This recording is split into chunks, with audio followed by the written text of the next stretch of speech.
Hello everybody, I am Ace Creeper and today I'm back with a brand new Doctor Who list ranking type video. We've done David Tennant's top 10 stories, we've done Matt Smith's top 10 stories, and now Christopher Eccleston, going right back to 2005. Christopher Eccleston obviously only did one series, 13 episodes, and because for some string of luck there are only 10 stories, we combined the two-parters and multi-part stories, whatever, which has now condensed it into 10 different stories. 10 stories to rank from worst to best. This time, however, obviously because, previously there's more like 30, 40 odd stories per Doctor, because there's only 10 here, that means we're actually going to get to talk a little bit crap about the ones at the bottom, because genuinely they are kind of bad, some of them. So we'll get to talk about that and we'll get into the proper list. And obviously, as always, we do all this sort of waffling beforehand, but you kind of know how this works by now. Basically, it's my opinion, it's my list, it doesn't matter. If you disagree, perfectly fine, you're likely going to disagree anyway. Yeah, and if you do, it's fine, just drop a comment below, tell me what your top 10 is, or tell me what your order is from worst to best, I guess. And yeah, that's pretty much that. We'll just get into it, because, why not? Let's stop waffling. At number 10, we have The Long Game. The Long Game is a very ambitious type episode, but one that for me just falls a little bit flat. I love the whole idea of the alien marketplace type thing and how it ties into the series finale with Parting of the Ways and Bad Wolf, the sort of Satellite 5 station. I think it's brilliant. You couldn't have the finale working as well as it does without The Long Game, but unfortunately The Long Game, for me, doesn't stand on its own 2 feet very well. It's very forgettable, it's very dull. Adam comes along from Dalek, and, Adam was probably one of the worst things about Dalek in my opinion. I didn't really like him as a character then, and I certainly don't like him as a character now. Not to mention he obviously gets more and more annoying and aggravating for the Doctor and Rose, so they just end up dumping him at the end of this episode anyway. So it's kind of like he didn't need to be in it, but I suppose at the same time he kind of did, because it needs to show that side of humanity is why Rose is a good companion and why the Doctor chose Rose and not just any old random person, because any old random person might go into the future and just mess about, try and download information, try and a bit like Marty McFly in Back to the Future 2, where he tries to work out what the almanac scores are or whatever for so we can bet on matches in the future. And that's it's an interesting concept that's done in a little bit differently here to kind of get a bit of a heads up on technology, all that sort of thing. And it is a bit weird, obviously, with the head opening thing. Simon Pegg is totally wasted in this story. He does a fantastic job because it's Simon Pegg, but totally wasted. He would have been a brilliant master or a brilliant sort of standalone villain for a different story. I just think this was just a waste for him. I think it was just a total waste, and it's such a shame to see such a fantastic actor like that go to waste. Fantastic comedic actor as well, which would have played well with maybe any other Doctor, really. I just think with this it didn't really gel as well as I would have liked. The other supporting cast is perfectly fine. The Doctor and Rose are always great, and yeah, it's just a very basic setting. It's very clearly an episode that was made on somewhat of a budget, because even though it's a massive space station, you don't really get a sense of the scale for it, even though they do get a sense of the scale for it in the finale. Even though it's the same place, they still couldn't really drive that home here, which I thought was always a bit weird. Anyway, yeah, that's why it's number 10. In 9th place we have The End of the World, one of the top episodes for a lot of people, but just again falls a little bit flat for me. It is gorgeous, and unlike The Long Game, which I do believe is the only real bad episode of Series 1, I feel like End of the World does actually deliver some brilliant moments, with it being the 2nd episode and the companions' first adventure away from sort of modern day Earth.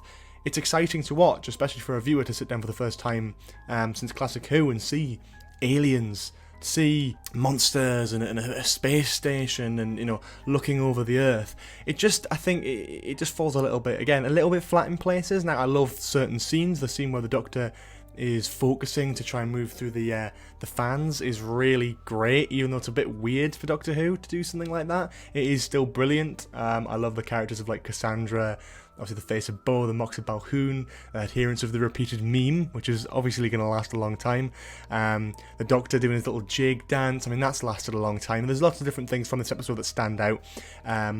The sun rays in the room, Rose almost dying and getting locked in that room is very interesting. I love the little spider things. There's a lot of different things that they try and play on with this one, and it's definitely an appealing, easy to watch story for a brand new audience to catch on to, because it's easy to convince an audience to watch episode 1, but then you have to go into space and do weird stuff, and then you still need to get them to watch. So it does do that. It is very much a crowd pleaser in that sense, but for me, it just, again, falls a little bit flat. It's like one of 4 stories where the episode is based in a space station floating above Earth in this one series. It's like, oh, geez, just stop doing it. And I might actually be wrong, there might be another one in there somewhere, but I'm not a big fan of that. And I feel like since they did the same thing with the long game, and then Parting of the Ways, Bad Wolf, for example, maybe you could have scrapped the long game entirely and had this be Satellite 5 and do something a little bit with that, maybe, you know, that Alien Marketplace might have worked quite well in this. But yeah, no, again, not really 100% sure, if I'm being honest. It does the job and it explains a lot very well, and it, you know, eases us into the series, but it's nothing particularly special. Neither is number 8, episode 3, The Unquiet Dead. Again, a lot of people really like this, and so do I, to an extent. Again, the acting is on point. It's great to have a pure, proper historical, not a pure historical, because New Who doesn't really do that, but a historical, you know, a historical episode with a historical figure, and ghosts. You know, ghosts and gas aliens. It's just exciting, it's different, it's interesting, but in the long run of Doctor Who, doesn't really stand out, unfortunately. The series 1, you might think about that and go, oh, that was a pretty good story, and you watch it and you think, oh, this is actually really good. But again, then you look forward at some of the better historical episodes and historical stories, like, it just doesn't really stand up, and if it's forgettable, that's bad for a Doctor Who story. You know, you want a Doctor Who story to either be so good or so bad, so you can at least talk about it. I think with The Unquiet Dead, it just falls flat in the sense that it's just forgettable, really, and I think that's just where I stand on it personally. Number 7, Rose. Now, a lot of people aren't going to like this, but I put Rose here because really I think, you know, series 1 is made up with some really good stories, and although Rose is brilliant, the way Christopher Eccleston's Doctor is introduced into the series, the way the Autons are returned, you know, into the show, it's exciting, it's different, it's really different to that of Classic Who, and it's really exciting of an episode to watch because you sit down and go, here we go. But it's not without its sort of cheesiness and a few moments that really stick out as just like, oh. And obviously the CGI is dated, you can't really judge that because it's 2005. I know I can't judge that, but part of me looks at it and goes, Jesus Christ. When the Nestine consciousness, it's like, it must be only a few pixels wide. It's weird. It just doesn't look right. Definitely doesn't look real. And it just takes me away from it a little bit. You know, the shop window dummies, great, using practical costumes, practical effects, all that sort of stuff, and that works. But the stuff with like the wheelie bin and pizza, you know, I hate that sort of stuff. It's weird. It's just, you know, it's funny. Yeah, I'm glad it happened. Same with Clive. I think it's funny because you can look back at it and go, yeah, that's a laugh. I mean, Clive actually is the wrong example to use for that. Clive, as a character, I think is brilliant. I love the fact that there's a conspiracy sort of theorist who's working in a shed who's seen this man show up throughout years. It's brilliant. I love the fact that Clive as a character just appears in this story. Rose is looking for this man, and she stumbles upon someone who's been researching him, and it's just really interesting how she gets woven into the Doctor's life. Now, a lot of people take the mick at Clive. Yeah, it's a laugh. Clive's in his shed, whatever. But Clive as a character, I think, is really interesting and you know, quite a not a pivotal character, but I suppose a pivotal character for episode 1 of series 1, like to really show the audience that this man is weird, and there are people out there who look at this sort of thing and theorise and have a shed, and I mean, lots of people have a shed, but not filled with photos of the Doctor, if you know what I mean. Episode in itself is entertaining, it does the job, it introduces the characters in a really refreshing, wonderful way, it shows the Doctor from the perspective of the companion, which hasn't really been done too many times before in Classic Who, so it was enjoyable enough and, you know, exciting enough, but again, compared to some of the other episodes in Series 1, it just has to be here. In 6th place, we have Boomtown. Now, a lot of people aren't going to like the fact that I put Boomtown above Rose, but Boomtown is brilliant. Maybe not intentionally. It's the same reason I love Revenge of the Sith, right? It's not the best Star Wars film, but it might be my favourite, mainly because it's just funny to watch. It's entertaining. Now, Boomtown, yes, is a very rushed script, a very weird, easy to make episode because it's all based in Cardiff last minute. Let's get the Slovene back and let's have them run around and have a few practical jokes and all that sort of thing, but it's still entertaining. Obviously, Captain Jack is always a win. We'll get onto that when we get to The Empty Child and Doctor Dances. But I can't remember the actress who plays Margaret, the Slovene, and she's fantastic in this as well. The themes of capital punishment are very prevalent within this. That sort of inside political message, I suppose, is really interestingly explored within the context of this story. Can you put another person to death? Can you send a person to their death? Do those morals extend to people who have wronged him? Does he give them a second chance? And I like that in this. Yes, it's funny, yes, it's wacky, yes, it's weird, but I love the main cast. They're all brilliant. The episode is entertaining, it's fun, just stick Boomtown on and have a laugh, and that's it, done. Mickey you know, might be a bit over the top of the story. I think he's a little bit, he might go a little bit too far personally for my liking in terms of getting really overly emotional about the whole relationship thing. Same with Rose, really. This episode really shines with Captain Jack, the Doctor, and Margaret, the Slitheen. I love the themes it has. I love the dialogue. It's all good. It's standard sort of Russell T Davies comedy gold, really, I suppose. In 5th place, this is where you all shoot me in the face, The Empty Child and the Doctor Dances. Now, I don't love this story. I like it. I think it's really good, but I don't love it. I think a lot of people hold this as some sort of high esteem, and I have watched it recently, and I just watched it and I thought, this is good, because obviously I've been watching Torchwood as well, so seeing Captain Jack appear for the first time in Doctor Who, all the way back in Series 1, is so exciting and brilliant, and you get that lovely aspect of it, and it is creepy, it is weird, it is just, but there's something about it I'm just not a massive fan of. It just, again, it kind of just falls in the background when I'm thinking of some of the best of Doctor Who history. It just kind of falls back a little bit. Now, I do like this episode, and when I'm watching it, I'm thoroughly enjoying it, but it just kind of falls in the background with a few of the other ones from Series 1, whereas all the ones, you know, from 5 onwards, I kind of have more memories. But I remember Boomtown better than I remember this story, to be honest with you, because Boomtown is just funny and enjoyable. This is dark, it's depressing, it's fantastic. Eccleston is brilliant throughout this entire story, and you can tell it's Stephen Moffat. It is good. Captain Jack Harkness, incredible. I love the character. You all know this. I love Captain Jack. I've talked about this to death. I love the guy. I love the way he's introduced, played on that different side. He's sort of like a somewhat trying to be a sort of love interest for Rose a little bit, similar to how Adam was, but Adam wasn't the right personality type to sort of be with the Doctor and Rose and travel with them, whereas Captain Jack is. And obviously the way Captain Jack's story goes is really interesting, but I just like the fact he's a time agent. He knows about this sort of stuff, you know. He's a little bit of a yin and yang to the Doctor in a way, where he's just kind of bouncing off him a little bit. You know, he knows the things the Doctor's waffling on about, and he knows when the Doctor's, you know, talking an absolute load of rubbish, and vice versa. It's really interesting of a dynamic, and I think John Barrowman absolutely kills it, as he always does with Captain Jack. I'm watching Miracle Day at the moment, and even in Miracle Day, it's like, he just kills it as Captain Jack. Even if Miracle Day itself isn't that good, Captain Jack is always a joy to watch on screen. Same here, same always. The character is phenomenal and brilliant, and I love John Barrowman and his portrayal of Captain Jack. So to see that introduced in the very first step of that character in this story, all the way back in 2005, is exciting, and I think that's a main selling point for this story, for me personally. I mean, the Empty Child stuff is always great, and Are You My Mummy and all that stuff, it's creepy and brilliant, and there's some really hauntingly good scenes, but I think overall, for me, there's a few things that just don't make it as good as some of the other stories in this series, really, if I'm being honest with you. In 4th place, we have Aliens in London and World War III. Now again, people are going to go, what? You've put this above The Empty Child and the Doctor Dances? Yeah, I have. And the reason is because it could have just been a generic basic Earth story, but everything they do is exciting, different, and you compare it to Classic Who and you go, this is such a big step up.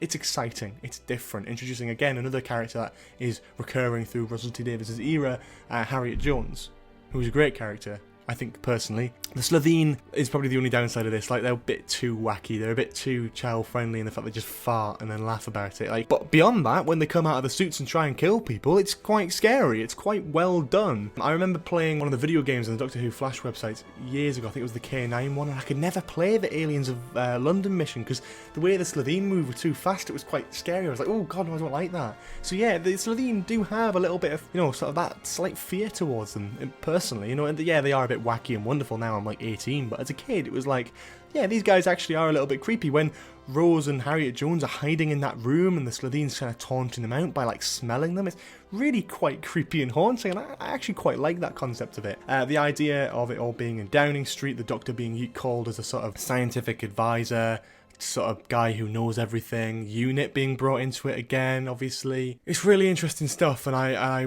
really quite enjoyed it. And obviously Tosh as well. What's that thing with Tosh? Yeah, Tosh, who's obviously in Torchwood, gets introduced in this story, kind of. I mean, it was never implied or intended, but they reference it in Torchwood, so we kind of hope that, yeah, it is Toshiko. So that's actually quite interesting as well to look back on, and especially after watching Torchwood. But beyond that, I love the fact that they come back. It's a year later, Rose has been missing. It's all a big panic, and it's like such a big deal all of a sudden. Yes, it does mess with the Doctor Who timeline just a little bit, but I actually like that part of it where it is a bit mad. I love the fact that an alien spaceship crashes in the middle of London, and the Doctor just gets so excited, and loves it. He's like, oh, I've got to know all about this. All straight away, I want to know. The dynamic between Mickey being framed as sort of Rose's murderer was quite interesting as well. The stuff with... It's just very claustrophobic as well. When a Slovene attacks someone, you genuinely feel like that person is in threat because you've seen the Slovene kill people, skin them. You know, when that Slovene's breaking down Jackie's kitchen door, you start to feel that urge to, come on, quickly, get the vinegar and, you know, do it quickly. You know, it's a very exciting, tense story if you're watching it for the very first time. It is a bit dumb, it is a bit wacky, it is a bit weird, and it is a bit 2005, but it is so enjoyable and such an exciting story to watch in my opinion. Number 3, Dalek. Oh man, what a story this is. Dalek is genuinely incredible, and I don't think people will really disagree with me too much here. Dalek is just great. It's been praised. I think Series 1 does the Daleks better than any other series in New Who has been able to. I think the closest we've come to is Resolution, and I know that's a bit of a bold statement, but at least the Dalek in Resolution was standalone, it killed lots of people. In this episode, the Doctor talks about how if this Dalek got out in the world, it would be devastating. This Dalek could kill thousands, hundreds of thousands, millions even. Yet, like, they don't install on Earth when there's a big fleet of them. That takes away from it for me. So when you have this standalone Dalek, this one Dalek who war damaged, and obviously the first time seeing a Dalek since Classic Who again is exciting. Seeing the Doctor confront a Dalek for the first time after the Time War, that anger that's just been built up, just suddenly getting let out, an anger that we hadn't even really seen before. We saw how the Ninth Doctor was very touchy about, you know, his home world, his race, and the Time War. So it was very interesting to see him just snap and just go really just angry, and love the fact that the Dalek is helpless and doesn't know he's helpless. I love that. The way the Dalek gets fixed up and just basically causes havoc. It's not a base under siege. Putting your companion and this horrible killing machine in the same place, and the Ninth Doctor from above has to try and work out how to get the companion out, how to keep the Dalek locked in, saving the companion as well as the entire human race. It's fantastic. And when you put against powers such as Henry Van Statten, who is just a bit of a pain in the arse throughout the whole episode, just very cocky, very arrogant, not very nice. Seeing him get his comeuppance at the end is great. The themes that the Dalek plays with is really interesting. I love the new Dalek design. Obviously, the bronze one is iconic. The amount of killing it does is exciting to watch. The fact that it goes up the stairs, very similar to that from Remembrance of the Daleks, obviously, from Classic Who. People will remember that. And it's just great. Like, there's a lot of exciting scenes in this story. Basically, the whole story is an exciting scene, basically. I love how, even at the beginning, even though it's nothing to do with the Cybermen, there's a little reference to it. Oh, look, Cyberman helmet.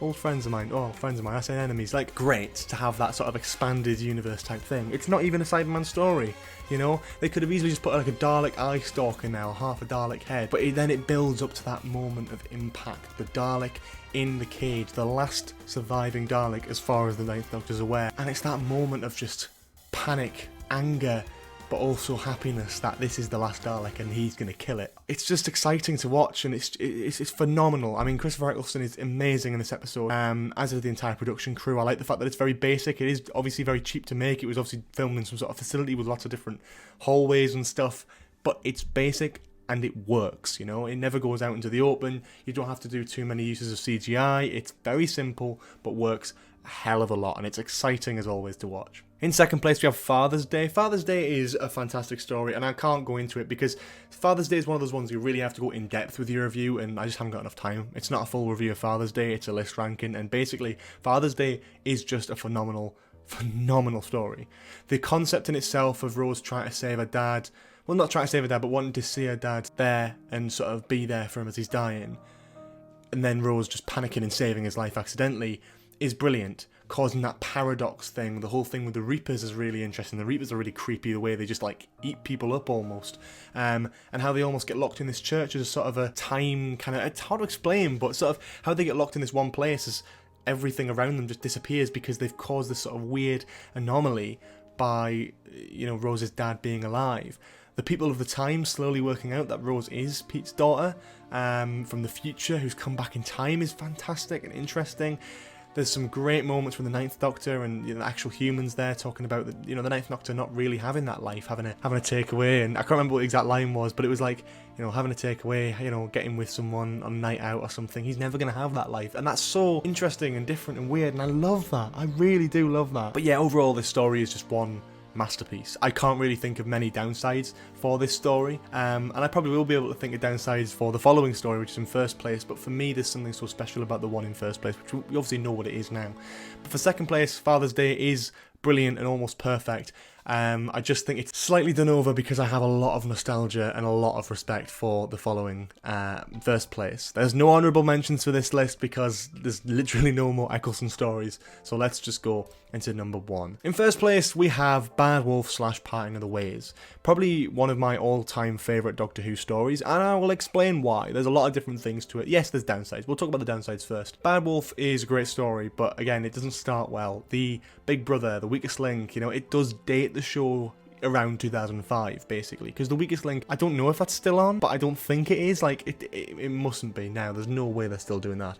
And Big Brother, I think, has almost come to an end, so like again, it's one of those things where it's just like it just dates the show, because if Big Brother and Weakest Link have gone now by 2019, it's not going to be there in hundreds of years time, is it, you know? So it does feel a little bit redundant in that sense. But yeah, beyond that, exciting stuff, because, you know, the Doctor, Captain Jack, Rose separated, all trying to fight for their lives, and, you know, Rose dying, and the Doctor actually being really angry and getting to express that rage. Obviously, this is the Doctor that's just fresh out the Time War, so that rage is actually really interesting to see on screen, and I do wish we'd seen a little bit more of it. But he's still the Doctor underneath. He never kills anyone. He's like, oh, I'm never going to shoot you. I'm just intimidating, you know?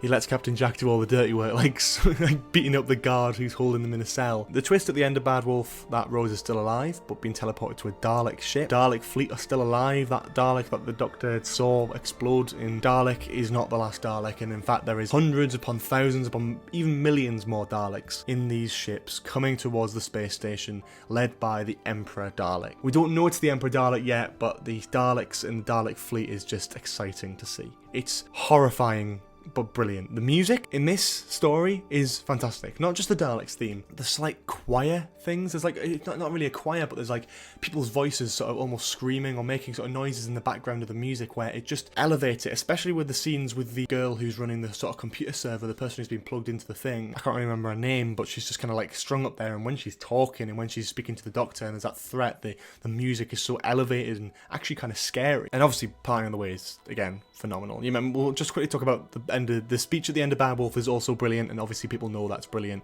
Eccleston is the best he's ever been as the Doctor in this story, and I absolutely love it so much. Parting of the Ways though, bringing in the Emperor Dalek and having that confrontation with the Ninth Doctor is brilliant. The emotional side of the Ninth Doctor coming in as he smacks his head against the door because he genuinely doesn't know what he's going to do. He thought he wiped all these out but didn't. He plays the funny guy in front of everyone because that's the best way to be, confident and cocky, but he genuinely doesn't know what to do, and I love that. I really love that. Seeing the Daleks invade Satellite 5, them climbing the floors, them exterminating and killing hundreds of people, just innocent people who don't even attack them, just sitting there, getting exterminated for no reason. It's exciting, but it's terrifying. Watching this story, it's sort of got this weird gothic feel to it. Not gothic, that's the wrong word. Retro, I suppose, is a way of putting it. The corridors are all dark. It almost feels like a, how do you describe it? Like a sort of Laser Quest type thing, which is a weird way to describe it, but just, you know, stay with me. It's sort of the Laser Quest thing where it's all kind of in darkness, but there's enough lights where you can kind of see people clearly. It's that kind of feel where it just feels sort of retro-y, you know? Very kind of sort of 80s, 90s type